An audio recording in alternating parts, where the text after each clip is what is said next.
So I'm sitting in the makeup chair the other day, and a particular memory, a rather pungent one, wafted into my mind like the stale scent of industrial carpet cleaner at the Fox lot in, 98, 99 perhaps. The wedding room. Not just any waiting room, but that particular antechamber of artistic purgatory, where every actor for a certain type of expositional antagonist role was, by some unwritten decree, consigned to wait. The chairs, molded plastic, facing a perpetually closed door through which muffled snippets of a scene would escape. And the sides. The sides. Always stapled, often coffee-stained, dialogue so devoid of human nuance, so utterly functional, that one might as well have been reading a grocery list aloud with dramatic intent. It wasn't about performance, you see. It was about fitting a preordained mold, demonstrating competence in the face of utter banality, a curious form of theatrical masochism, wouldn't you say? A sharp, almost barking laugh, followed by a dismissive huff. Banality. Yeah, that's one word for it. I got another. Humiliation. Remember those goddamn stapled pages? You'd get Milam, right? 3 lines, tops. You're the sleazy landlord. Or corrupt cop number 2. No name, no arc, just boom, deliver your dirt, get out. Or get killed. You usually get killed. And the room? Forget the carpet cleaner, Steven. It smelled like ambition and cheap cologne, mixed with the dread of 1,000 actors who knew they were already the punchline before they even opened their mouth. They just wanted to see if you could look the part, sound the part of the guy who ruined somebody else's day. Like a bad hand in poker, you knew the minute you walked in, you were just there to fold. A slow, contemplative nod, a slight softening of consonants on subtlety, precisely. The visual shorthand. It was never about the subtlety of one's interpretation, but rather the immediate, almost cartoonish, recognition of an archetype. They weren't seeking a performance, they were validating a preconceived notion. You'd spend hours, perhaps days, preparing, delving into the hypothetical inner life of the bureaucrat who misplaces the crucial document, only to be met with a gaze that said, "Ah, yes, him. He certainly looks like he could misplace a document." It was less an audition and more a theatrical lineup, wouldn't you agree? Identifying the usual suspects. Rapid fire, leaning in, a slight nasal twang. The lineup! That's it, like you're already guilty.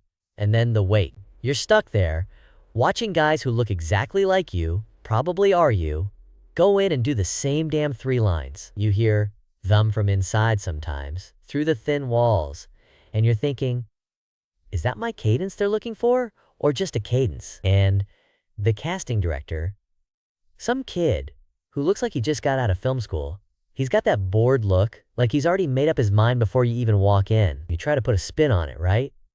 Make corrupt cop hash 2 inches a little more human, and they just stare. No, just read it like it says. More, Weaselly, for Christ's sakes. I could practically hear him thinking, yeah, he's got that rat look down. It was an insult to the craft, a slap in the face. What a racket. A gentle chuckle, a Texan drawl momentarily surfacing. Indeed, Joe. An insult to the craft. The entire enterprise, at times, felt less like an artistic endeavor and more like a theatrical sorting hat, if you will, always placing us in our prescribed houses, the expositional, the obstructionist, the duplicitous. A very specific kind of house. But look, Joe, I brought you here to talk about the project, the one that got away. Joe, my friend, thank you for making the time. There's a particular vintage of light filtering through your window this afternoon, isn't there? It reminds me of a specific quality of light I've envisioned for a project. A very personal project, you see. One that has lived in the quiet, dusty corners of my mind for, nearly 2 decades now. It's a film, my vanity, as they say. Albeit a vanity born not of ego, but of a desperate, almost primal, need for understanding. And, perhaps, a touch of self-correction. It's called, and I hope you find the title as evocative as I do, The Infinite Interregnum. Less than center greater than. Now, before we even get to the narrative, Let me paint you a picture, Joe. Let me describe the very first frame, because the opening shot, you see, is not merely exposition. It is the philosophical thesis statement of the entire endeavor. We open, not on a vast landscape, nor a dramatic confrontation, but on a single, mundane object. A button, a small, gray, four-hole button, likely polyester or some equally unromantic composite, lying forlornly on a carpet.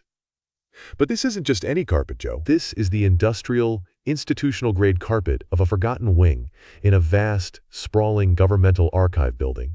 The kind of carpet designed for wear, not for beauty. The kind that absorbs sound and light and, one suspects, the very ambitions of those who walk upon it. The weave is tight. A muted charcoal flecked with even more muted specks of gray and beige, like the scattered ashes of 1,000 forgotten memos. The camera. And ideally, Joe, ideally, we shoot this on a meticulously restored, custom-housed Panavision Millennium DXL2, but with vintage anamorphic lenses, to give us that rich, slightly imperfect, almost breathing quality. It holds on this button. And it holds.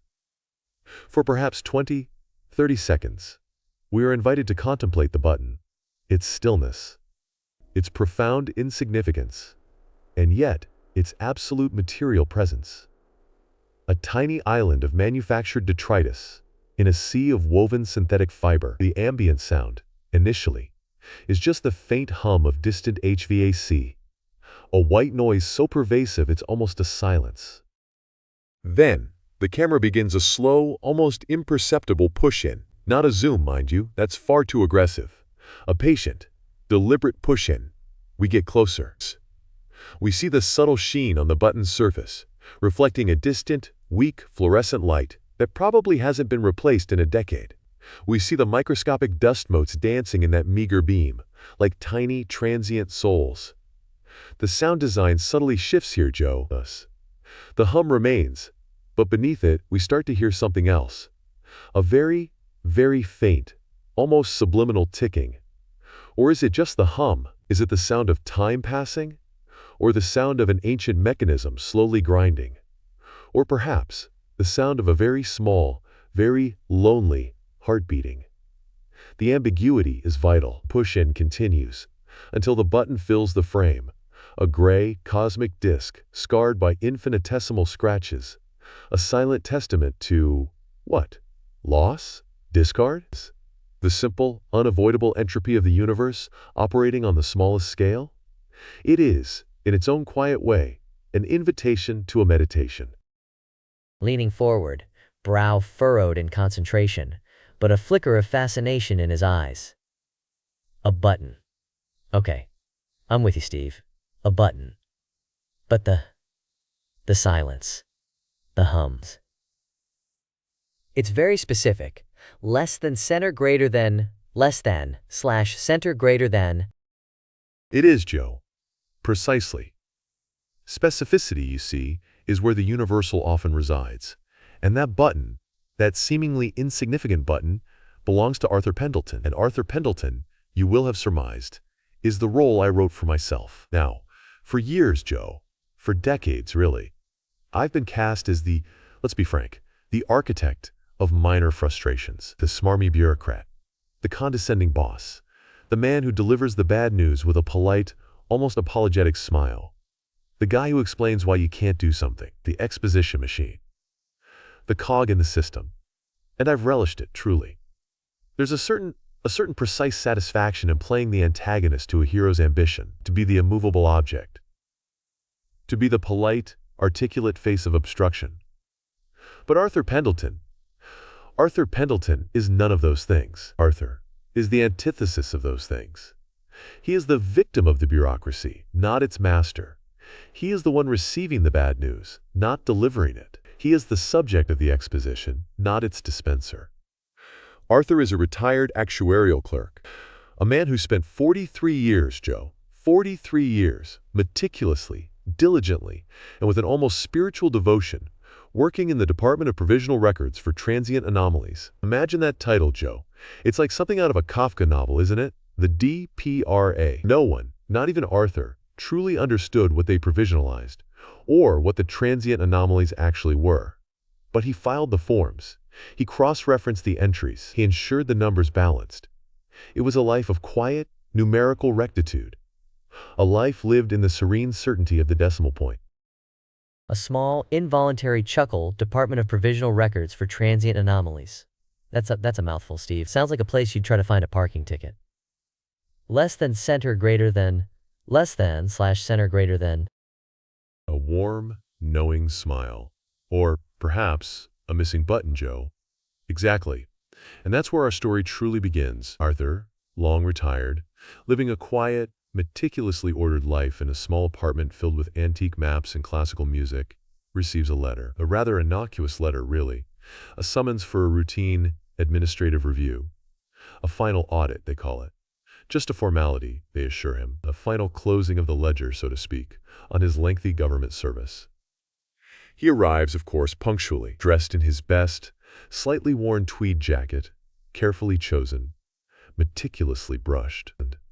And in the course of this routine review, in a room that feels both sterile and suffocatingly ancient, he realizes, with a dawning, terrifying clarity, that one of the buttons from his jacket, a button of significant sentimental value, a gift, you see, from his late wife, sewn on by her own hand, has gone missing. This, Joe, is not a narrative about a grand conspiracy. It's not about finding the button in a literal sense. That's far too pedestrian. No. The missing button becomes the catalyst, because in the process of him trying to understand how it went missing, in his quiet, almost desperate attempts to retrace his steps, to account for this single, tiny, seemingly insignificant loss, the entire edifice of his carefully constructed life begins to unravel. The administrative review becomes less about his government service and more about his entire existence. The anonymous bureaucrat interviewing him, an actor of impeccable, almost unnerving stillness, I envision, slowly, methodically, begins to question him not about his files, but about his memories, his regrets, his definition of purpose, his moments of kindness, his moments of cruelty. Every decision, every interaction, every fleeting thought that shaped Arthur Pendleton becomes subject to review.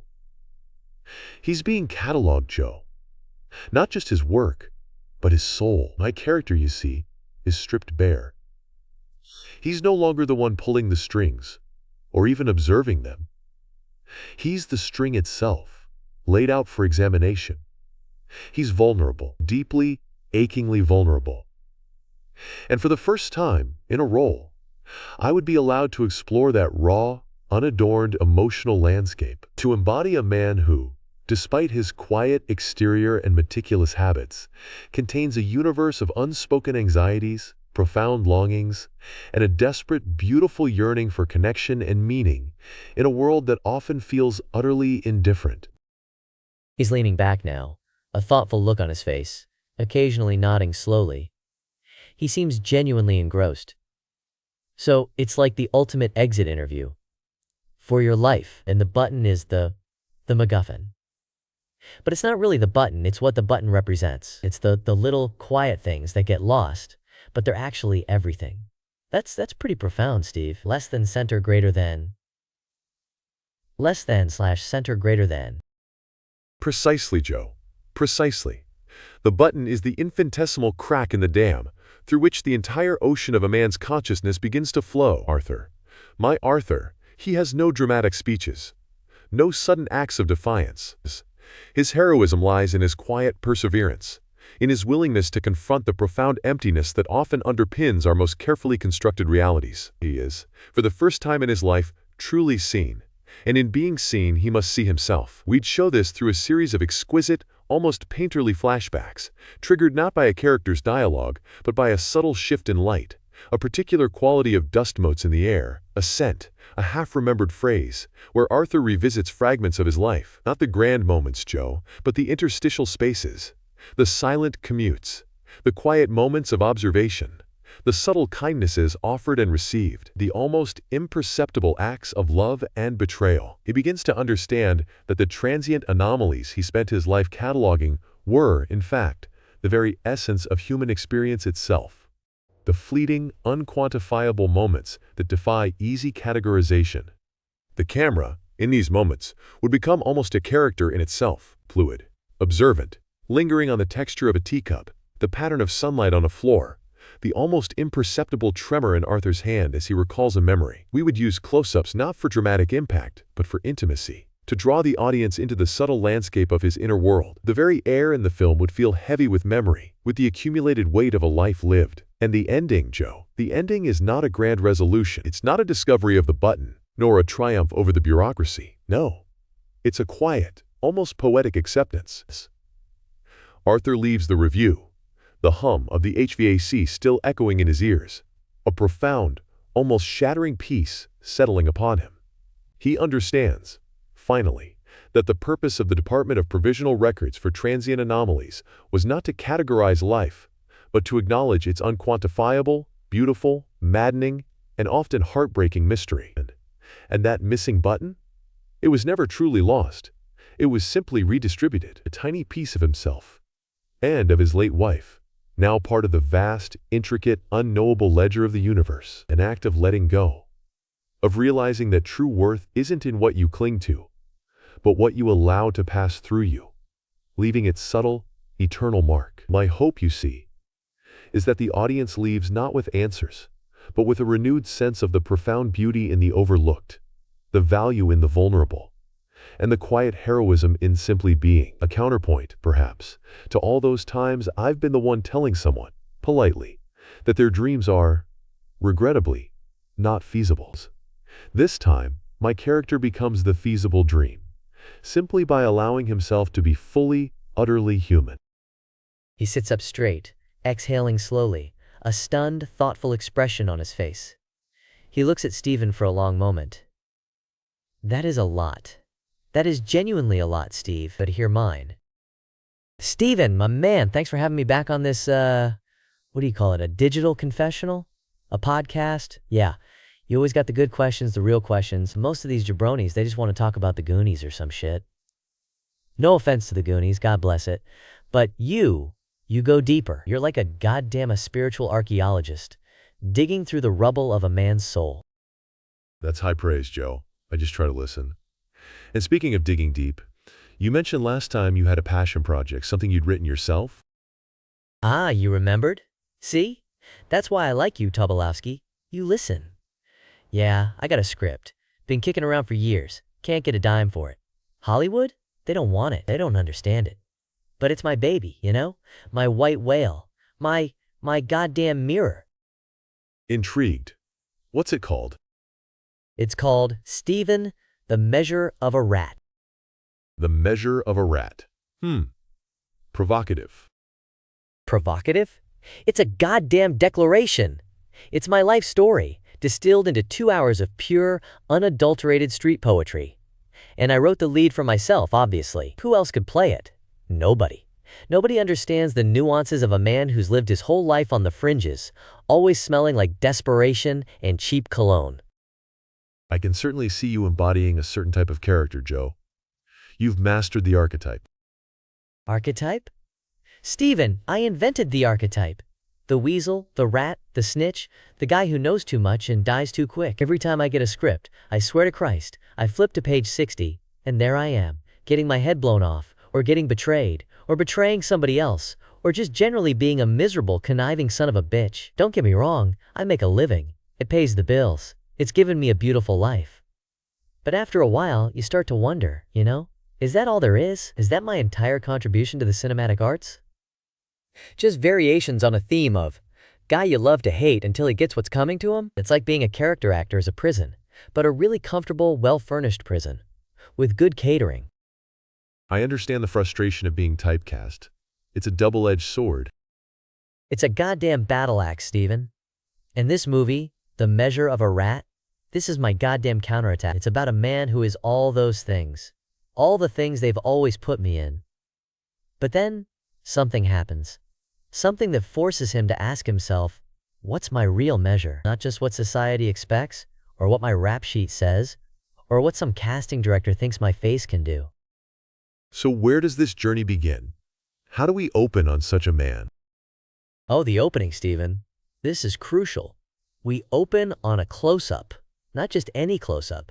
A Panavision close-up. The kind that makes you feel like you can count the pores, the sweat, the fear. The lens focuses, almost aggressively, on an aging man's hands. They're not pretty hands. They're gnarled, a little swollen, nicotine-stained around the cuticles. They've seen things, these hands. They've shuffled cards, counted dirty money, maybe even held a gun once or twice, but never really fired it with conviction. They're hands that have always been on the take, or on the run, or reaching for an easy out.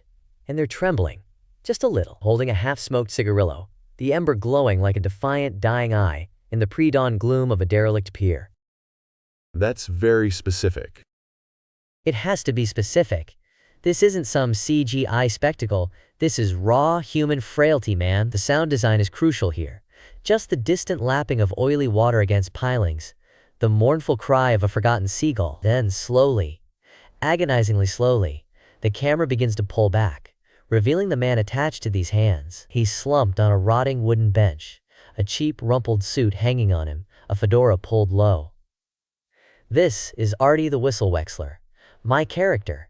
He's watching something, or waiting for someone. The frame is wide, encompassing the grimy majesty of a fading industrial skyline, all rust and regret, under a bruised sky that's just starting to hint at the sun. He looks like a guy who's been up all night.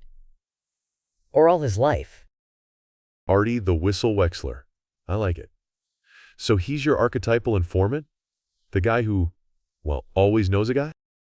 Exactly. Artie's a survivor. He's been working the angle since he was old enough to shoplift a pack of smokes. He's a low-level guy, a street corner oracle, trading information for protection, for a cut, for staying out of the way of the real monsters. He's got sources everywhere. Dirty cops, small-time dealers, union bosses, disillusioned politicians. He knows whose cousin is sleeping with whose wife, who's skimming off what construction project, where the bodies are really buried. He's a walking, talking, chain-smoking database of urban decay. He's the guy who tells you in risky business to call Guido, you know? But this isn't about calling Guido, this is about becoming Guido. Or something even worse, or maybe even better. So what's his predicament? What forces Artie, this consummate survivor, to confront his own measure? That's the genius of it, Steven. It ain't about money, or power, or even revenge. Not at first. Artie stumbles onto something so profoundly, sickeningly wrong, that even he can't stomach it. It's not just another heist, or a turf war. It's a systemic, soul-crushing corruption that involves children. I'm talking trafficking, man. The kind of evil that makes the hair on your arm stand up. The kind of evil that makes you want to crawl out of your own skin. Goodness. That escalates quickly. Yeah, it does. Because for the first time in his life, Artie can't just turn a blind eye, can't just sell the info and walk away with a clean conscience. Because there is no clean conscience here. And worse, a kid he vaguely knows. A shy, artistic kid from his neighborhood who works at the local diner. This kid accidentally sees something, hears something, and now the monsters are coming for her. And Artie? Artie is the only one who knows. The only one who can do anything. So, he's forced into a protector role? The unlikely hero? Unlikely hero? He's the unlikeliest hero, Steven. He's never protected anything in his life except his own ass. He's a coward by design. A rat survives by being small, by being overlooked, by knowing when to run, when to squeal. Now, all of a sudden, he's got to be a lion. He's got to stand up. He's got to fight. And he doesn't know how. But he has to. Because nobody else will. The system he's always played. The dirty cops. The compromised feds. They're all in on it. Or too scared. Or too stupid. It's just Artie and this kid. That's a powerful internal conflict. A man forced to betray his own nature for something larger than himself. Exactly. This ain't some big, muscle-bound superhero shit. This is a guy who, his whole life, has used his brain to avoid confrontation, suddenly having to use every dirty trick, every angle, every piece of street knowledge he's ever hoarded, to engage in a fight he can't possibly win. He still uses his rat skills, you see? He's still manipulating, still digging for dirt, still playing one side against the other. But now, it's not for personal gain, it's for salvation. For the goddamn soul of it all. He's not trying to survive for himself anymore, he's trying to survive for someone else. That's the difference. That's the measure. And how does he do it? Does he triumph? In a traditional sense? Triumph? What's triumph in this world, Stephen? No, Artie doesn't ride off into the sunset. There's no big heroic last stand where he takes down the whole empire in a hail of bullets. That's too easy. Too Hollywood. This is real life. This is the struggle. He makes sacrifices. He takes hits. He uses his intelligence, his network of grime, his ability to disappear and reappear. He exposes just enough of the truth, creates just enough chaos and fear among the powerful that they pull back. The kid gets away. The ring is broken, at least for a while. A quiet victory, then. But a profound one. For him. Profound for him, yeah. He sees himself for the first time not as a rat, but as a protector. A force for good, even if it's a tiny, ugly force for good. He doesn't walk away clean. He's more scarred, more alone, probably more broken than before. But there's a flicker. A flicker of self-respect. Of honor. And that, my friend, is more than any studio exec wants to touch. They want a clear hero, a clear villain, a clear win. They want me to play the guy who gets whacked in Act 2. I hear you, Joe. The commercial realities often overshadow the artistic vision. It's a challenge to get stories like that funded. Stories that delve into the complex morality without offering easy answers. Tell me about it. I went in there, pitched this thing, hard on my sleeve, talking about redemption, about what it means to be a man in a world that only sees you as a type. And they just sat there, looking at me like I was speaking Martian. "Joe," one of them says, "can't we just get you in a buddy cop movie? Or another villain role? You're so good at being bad, Joe." Good at being bad. I am bad, you miserable prick. But I'm also more than bad. We all are. That's the goddamn point. It certainly sounds like a passion project, Joe. A very personal one. It is. It's my testament. My middle finger to the industry that kept me in a box. It's my character, Artie, screaming, "I'm not just the rat. I can be something more." But they don't want to hear it. Perhaps the world isn't quite ready for the measure of a rat yet, Joe. But I hope one day it will be. Yeah, maybe one day, Stephen. Maybe one goddamn day. Until then, another guy gets whacked on page 60. Indeed.